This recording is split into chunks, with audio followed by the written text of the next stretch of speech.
بسم اللہ الرحمن الرحیم۔ حضرت مریم علیہ السلام عام بچوں کے مقابلے بہت تیزی سے بڑی ہو رہی تھی۔ بیت المقدس میں ان کے لیے ایک ایسا کمرہ بنایا گیا جس میں کوئی آ جا نہ سکے۔ اسے حجرہ یا محراب کہا جاتا ہے۔ جب بھی زکریا علیہ السلام اس محراب میں داخل ہوتے تو وہ پاتے کہ آپ کے پاس پہلے سے ہی بہت اچھے اچھے کھانے، میوے اور بے موسم کے پھل موجود ہیں۔ زکریا علیہ السلام حیرانی سے پوچھتے، مریم یہ کہاں سے آیا؟ تو مریم بڑی معصومیت سے جواب دے دیتی کہ یہ میرے اللہ نے بھیجے ہیں۔ بی بی مریم جس مقصد کے لیے چنی گئی تھی وہ کسی کو پتہ نہیں تھا۔ آپ دن رات اپنے رب کی عبادت میں لگی رہتی۔ بنی اسرائیل میں یہ بات مشہور ہو گئی کہ بی بی مریم ایک بہت ہی نیک اور پاک دامن خاتون ہے۔ سب ان کی بہت عزت کرنے لگے تھے۔ پھر وہ وقت بھی آ گیا جب جبرائیل امین بی بی مریم کے پاس انسانی شکل میں تشریف لائے۔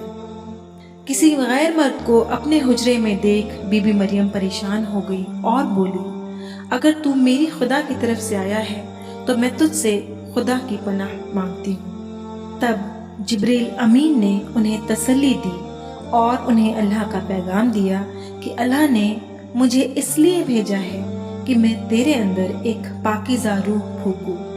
ان کی بات سن کر مریم حیران ہو کر بولی، میرے یہاں بیٹا کیسے پیدا ہوگا جبکہ مجھے کسی آدمی نے چھوا تک نہیں اور میں کوئی بدکار عورت نہیں ہوں۔ تب جبریل علیہ السلام نے کہا، ہمارا رب یہی چاہتا ہے کہ تمہیں بیٹا ہو جسے وہ لوگوں کے لیے نشانی اور اپنی طرف سے رحمت بنائے، اور ایسا کرنا ہمارے رب کے لیے بہت آسان ہے۔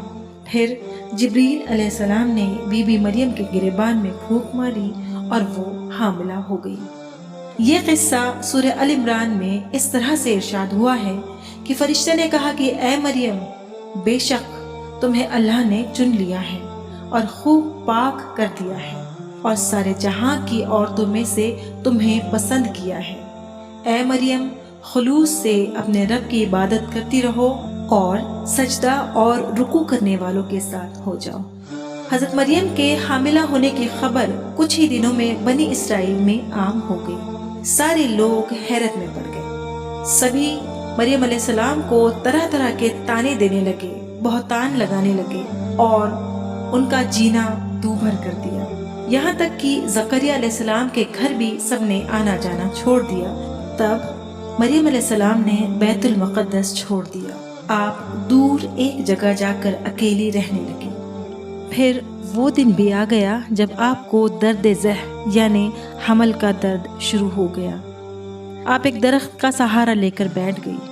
جو درد بڑھتا آپ پیڑ کے تنے کو زور سے پکڑ کر کھینچتی۔ درد سے دوہری مریم بول پڑی، کاش میں یہ سب ہونے سے پہلے ہی مر جاتی۔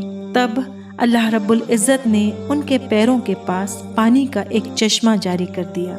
پھر ان کے پیروں کے پاس سے ہی آواز آئی، تمہارے پاس جو کھجوریں گری ہیں انہیں کھاؤ اور اس چشمے کا پانی پیو اور اپنی اولاد کو دیکھ کر اپنی آنکھیں ٹھنڈی کرو۔ اس طرح عیسیٰ علیہ السلام کی پیدائش ہوئی۔ پھر ارشاد ہوا کہ اب تم اس بچے کو لے کر اپنی قوم کی طرف جاؤ، لیکن یاد رہے زبان سے کوئی لفظ نہ کہنا۔ اگر کوئی سوال کرے تو اس بچے کی طرف اشارہ کر دینا۔ مریم کی گود میں بچہ دیکھ کر لوگوں نے مریم سے طرح طرح کے سوال کرنے شروع کر دیے۔ مریم علیہ السلام نے اپنی زبان سے کچھ نہ کہا اور بچے کی طرف اشارہ کر دیا۔ تب لوگوں نے کہا کہ یہ دودھ پیتا بچہ ہمارے سوالوں کے جواب دے گا۔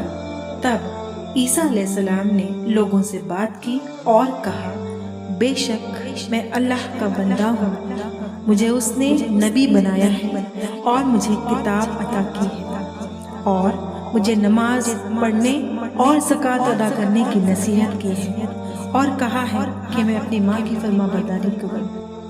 یہ معجزات دیکھ کر ایمان والوں کے دل پگھل گئے اور وہ سب گھٹنوں کے بل بیٹھ گئے۔ لیکن ابھی بھی کچھ لوگ ایسے تھے جو مریم اور عیسیٰ علیہ السلام کی خلافت میں کھڑے تھے۔ تب مریم علیہ السلام اپنے بیٹے عیسیٰ علیہ السلام کو لے کر مصر چلی گئی۔ بنا کسی مرد کے چھوئے مریم علیہ السلام کا حاملہ ہونا اور بنا باپ کے عیسیٰ علیہ السلام کا پیدا ہونا، یہ ایسی نشانیاں ہیں جو اس بات کو واضح کر دیتی ہیں کہ اللہ تعالیٰ جس چیز کو کرنے کا ارادہ کر لیتا ہے تو کہہ دیتا ہے کن، اور وہ چیز ہو جاتی ہے۔ آج کی ویڈیو میں بس اتنا ہی، اگلی ویڈیو میں کسی اور موضوع پر بات کریں گے۔ تب تک کے لیے اپنا بہت خیال رکھیے۔ السلام علیکم ورحمۃ اللہ وبرکاتہ۔